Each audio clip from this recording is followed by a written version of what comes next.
San Fernando Valley State, and I knew that I just had to do photography, that I couldn't do academics. I really had to focus on the photography. That was the most important thing to me, and I couldn't take philosophy. I couldn't take these classes. I just needed to do photography.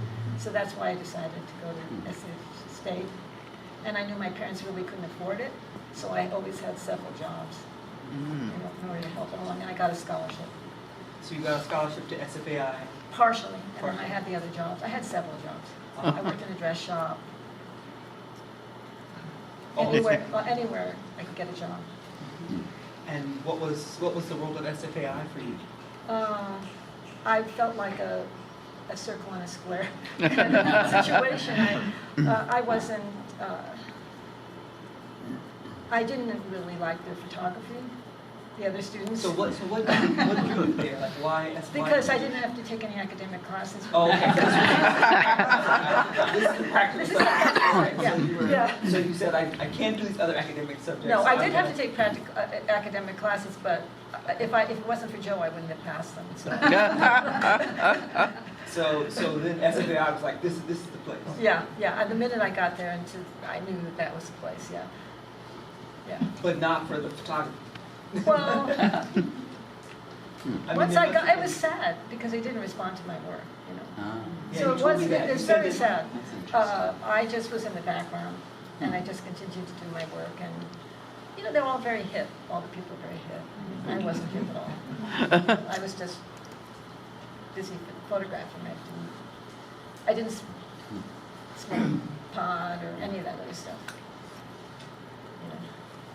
And what was the response to your work? None. Absolutely Wow. none.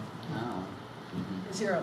So you would go to critique and you put it up. Well, I used to print my photographs at night in my kitchen. So and they were wet in the tray, and I'd bring them up, and they'd all be folded, and I'd put them on the wall. And of course, they weren't going to look at it. But my only interest was in photographing. I really didn't care about the print. Just the process. The process of photographing is what interested me. Yeah, it's interesting because I looked at in your contact sheets over there.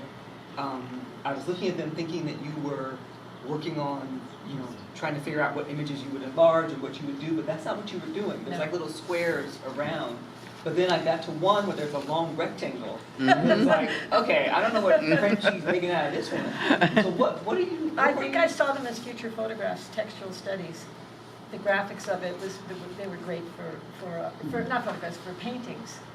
Yeah, that they were going to be future paintings. So is that like the intersection of the painting and the photography for you? This kind of. Yeah.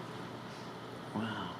But you and I talked about this that you were drawn to kind of these shapes, like just seeing in the world and kind of creating kind of studies of different shapes and forms. Yes, I was. I also felt subject matter really wasn't that important. Really, that wasn't number one. Although it comes off as that subject matter is the most important thing. But to me, if the graphics of the photograph wasn't complete, even if it was the most interesting subject, it didn't work. Even though there are kind of themes in these, I mean, you're certainly drawn to a certain type of image, certain people. Yeah. But Is that the unconscious part where you're kind of drawn to kind of maybe things? There's lots of, for example, generations. oh, the generations. I think I had a lot of empathy for old people. I was the youngest, and I think I was the chosen one, the one that was supposed to take care of them. And then I left, so that was a lingering issue for me, that I transferred to San Francisco and I photograph old people. Reading the book, we can come back to that. Reading the book, there is, it's wonderful what people see in it. I could read the generational thing a different way. Yeah. I mean, that's always the case, right? A viewer can read it differently. Yeah. But there's something in this kind of transition, right? It sets a tone for the work. This theme of kind of transition in time. I'm not quite understanding. The time period in which you're working. Yeah. If you know San Francisco, Yeah. it sets up a kind of interesting it's a transition. A transitional period? Yes, I mean, Okay. even when I see are there Hare Krishnas here? Yeah, there's somewhere. Yeah. So like even that, Corner. Yeah. like Yeah. even the Hare Krishnas, like Yeah.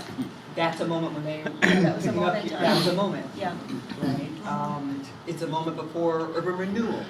yeah, It is Yes, at the end yes. of the peak of the Great Migration for African Americans. Yes. And you're always in these generations. yeah, So that's the interest. There's something there.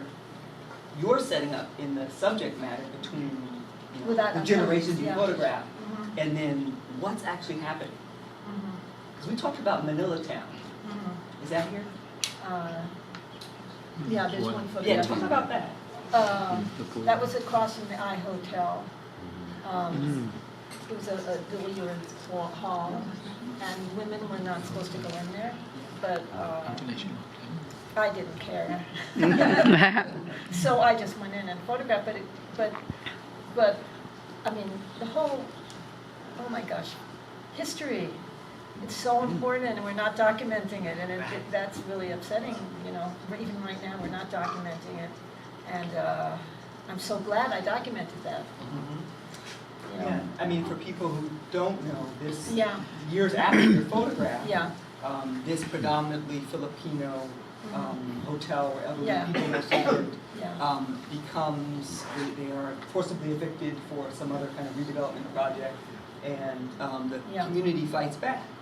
And what's interesting also is that many people who were in that fight against it were photographers. They were employed by CETA, and they were working in the city, and they were documenting Poetry. the elders who lived there. Many people documented making posters and Yeah. photographs, and it became a key site. And you're there right before that. yeah, And it's interesting that in our memory, the I Hotel's memory, but you've got the the tree. before, when it was Manila Town, which doesn't exist anymore. I mean, this is a whole other subject matter, but my husband is a Filipino and Mexican, and the Filipino men were not allowed to bring their women to the United States when they worked in the farms, and so there's a combination of Filipino and Mexican people in the Salinas area, in Soledad, that whole area. And we went to a funeral for one of his friends, and it just really upset me because that history needs to be done. These little migrations need to be documented. So it goes into what you're saying. Yeah. Yeah, and documenting them. It's kind of like, you keep saying it's unconscious, but it's almost like these photos are kind of diaristic Yeah. kind of responses to Yeah. kind of things that you're observing. Yeah. Well, I also grew up in a family where I was very aware of what was going on around me in terms of politics. It wasn't. I mean, every night we got a lecture. At the dinner table, my father did a lot of reading, and he was very smart, and he put facts together, and this is part of me, and I think the photographs reflect that. I like that detail of putting facts together because it's all, Yeah, making sense, yeah. right? Mhm.